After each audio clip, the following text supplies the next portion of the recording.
오, 에어팟 3세대. Let's take a look. 아니, 진짜 이 디자인으로 나온다고? 그럼 뭐가 찐이지?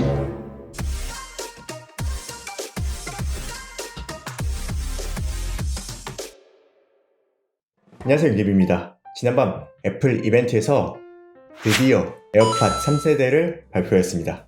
그동안 5가지 에어팟 시리즈가 나왔는데 에어팟 첫 번째 이후에 공식 이벤트에서 등장한 두 번째 음향 제품이 되었습니다.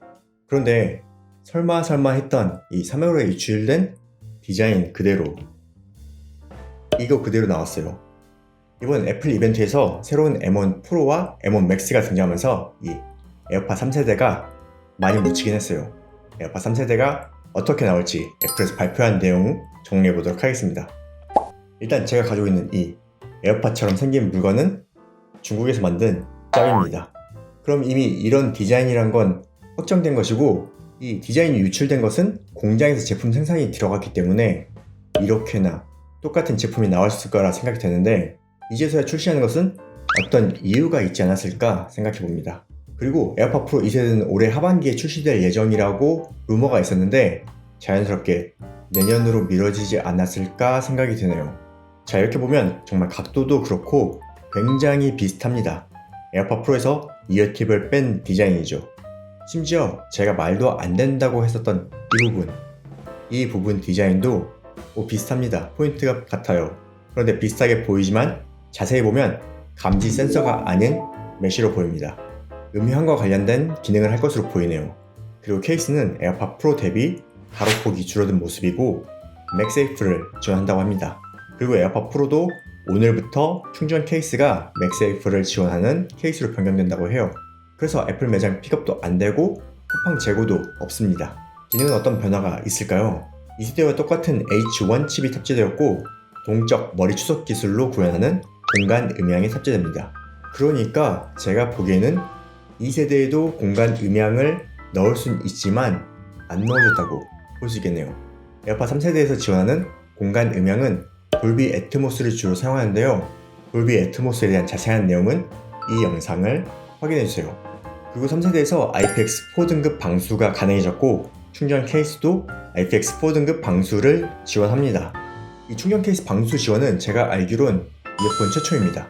그리고 중요한 건 사운드죠.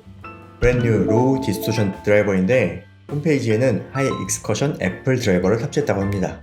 하이 다이나믹 레인지 앰프도 탑재되어 적응형 EQ가 탑재되었네요. 이 적응형 EQ는 드라이버 전면에 마이크를 사용해서 자동으로 사용자가 듣는 소리를 일정하게 맞추는 기술입니다. 이 디스플레이의 트루톤 기능하고 비슷한 기능이에요. 그런데 이번에 적응형 EQ가 가능해진 이유가 있다고 생각해요. 이 에어팟 2세대는 귀가 큰 사람에게는 저음이 없는 오픈형 이어폰이에요. 저는 저음이 거의 안 들리거든요. 그러면 적응형 EQ를 달아도 오히려 저음 왜곡만 늘어나고 실제 저음은 늘어나지 않을 겁니다. 그런데 이 짝퉁 에어팟 3세대로 체험해보니까 이 디자인, 이 형태가 귀가 큰 사람에게도 잘 맞아서 저음이 잘 들립니다. 제가 듣기에는 버즈 라이브 다용으로 저음이 잘 들리는 오픈형이었어요. 그러면은 귀가 작으신 분은 저음이 더 크게 들릴 수 있겠죠. 그럴 때 이 적응형 EQ가 작동해서 과한 저음을 빼주는 역할을 할 것으로 기대가 됩니다. 그러니까 이 디자인, 이 구조는 진짜 괜찮아요. 귀가 큰 사람도 잘 맞을 것이라 예상이 됩니다. 저는 사운드가 어떻게 나올지 기대가 정말 큽니다. 그리고 오픈형이기 때문에 당연하게 액티브 노이즈 캔슬링과 주변음 허용 모드는 없습니다. 만들기도 힘들고 굳이 필요한 기능은 아니라고 생각해요. 그리고 이번에 피부 감지 센서가 들어갔어요. 전에는 이렇게 광학 센서 2개를 사용해서 착용을 감지했었는데 이제는 피부를 감지한다고 합니다. 그럼 저희 이어 시뮬레이터에서 측정할 때 착용이 제대로 감지돼서 측정이 제대로 될지 좀 궁금하네요. 포스 센서가 탑재되어 컨트롤이 조금 더 다양해졌습니다. 하지만 다른 이어폰처럼 커스텀은 불가능해 보입니다. 웬만하면 시리를 통해 해결하라는 얘기죠. 그리고 중요한 것이 가격이겠죠? 미국에서는 가격이 내려갔어요. 에어팟 2세대 무선 충전 출시가가 $199였는데 에어팟 3세대가 $179로 $20 낮아졌습니다. 그런데 한국 출시 가격은 249,000원으로 2세대 출시 가격과 같습니다. 이거 가격이 떨어지기 기다려야 할까요? 다음으로 애플 뮤직이 상당히 공격적인 구독 플랜을 만들었어요. 4.99달러로 애플 뮤직 모든 음원을 들을 수 있어요. 그런데 한국은 언제 출시할지 알 수가 없습니다. 단 개인 플랜과 비교해서 가사와 뮤직비디오는 볼 수 없고 공간 음향과 무손실 오디오 안 됩니다. 그리고 애플 기기에서만 들을 수 있다는 제한이 있어요. 그런데 이건 사용하기에 따라 상당히 괜찮은 플랜이라 보이네요. 오늘은 이게 하이라이트죠. 새로 나온 M1 프로와 M1 맥스가 탑재된 맥북 프로. 이건 정말 대박인 듯해요. 특히 영상 작업하시는 분들은 다 바꾸지 않을까 생각이 됩니다. 다행히 전 16인치 인텔 맥북 프로는 일찌감치 정리했습니다. 이번 맥북 프로는 어떤 걸 선택해야 할지 그게 가장 큰 고민 아닐까요? 일단 미국을 보면 16인치 전 모델은 배송이 벌써 3, 4주고요. 14인치 고급형도 3, 4주, 그리고 14인치 일반형만 2, 3주 배송이 걸립니다. 이 M1 맥스가 너무 궁금하긴 한데 그 정도 성능이 과연 필요할까 싶기도 하고 16인치가 부담스럽기도 하다는 생각이 드는데 많은 분들이 16인치 M1 맥스를 선택하실 것 같아요. 디자인도 완전히 달라졌는데 예전 맥북이 생각나는 곡선이 많이 들어간 디자인이에요. 그런데 두께가 더 두꺼워 보이지 않나요? 이 맥북 프로 13형과 비교해서 보면 의외로 두께가 0.1mm 더 얇아졌습니다. 그리고 디스플레이는 13.3에서 14.2인치로 커졌는데 전체 크기는 가로가 8.5mm 커지고 세로는 8.8mm 커졌습니다. 조금 커지긴 했네요. 그리고 무게는 1.6kg으로 200g 늘어났습니다.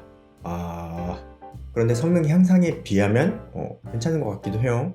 이번 디자인이 더 두꺼워 보이는 이유는 디스플레이 쪽이 얇아져서 키보드 쪽이 더 두껍게 보이는 것 같아요. 이 디스플레이 쪽이 얇게 보이는 이유는 아이패드 5세대에 탑재한 미니 LED를 탑재한 리퀴드 레티나 XDR 디스플레이가 탑재됐다고 합니다. 저는 이거 아이패드 사용하면서 굉장히 만족한 기술이에요. 그리고 다시 포트 종류가 많아졌습니다. HDMI 포트, 이거 2.0이죠. SD 카드 슬롯, 썬더볼트 4 포트가 3개, 그리고 하이 임피던스 헤드폰을 지원하는 3.5mm 잭입니다. 이거 출력이 아주 좋은가 봐요. 그리고 여기 보이는 헤드폰은 베이어 다이나믹 T1인 듯 합니다. 이 T1이 600옴의 고임피던스 헤드폰이거든요. 정말 어느 정도 성능이 나올지 매우 궁금하네요. 애플 뮤직 고음질 무손실 정도는 지원하겠죠. 그리고 포스 캔슬링 우퍼를 탑재한 6개 하이파이 스피커 시스템을 탑재했습니다. 트위터에 2개, 우퍼에 양쪽 2개씩 4개를 달았습니다. 여기 iMac에서 처음 도입한 포스 캔슬링 우퍼를 탑재했는데 이게 아주 기대가 됩니다. 가장 좋은 랩탑 스피커라 자부하던데 기존 16인치와 비교해도 차이가 클 것으로 예상이 됩니다. 이 헤드폰 단자와 스피커 성능 어느 정도인지 제가 꼭 확인해 보도록 하겠습니다. 궁금하시면 구독과 알림 설정 해두시면 빠르게 확인해 보실 수 있습니다. 그리고 이번 에어팟 3세대가 음향기기 시장을 또 어떻게 흔들지 저는 매우 궁금합니다. 현재 굉장히 포화되어 있다고 보는데 이 에어팟 1세대하고 2세대 사용자들이 대거 교체를 진행할 것으로 예상이 돼요.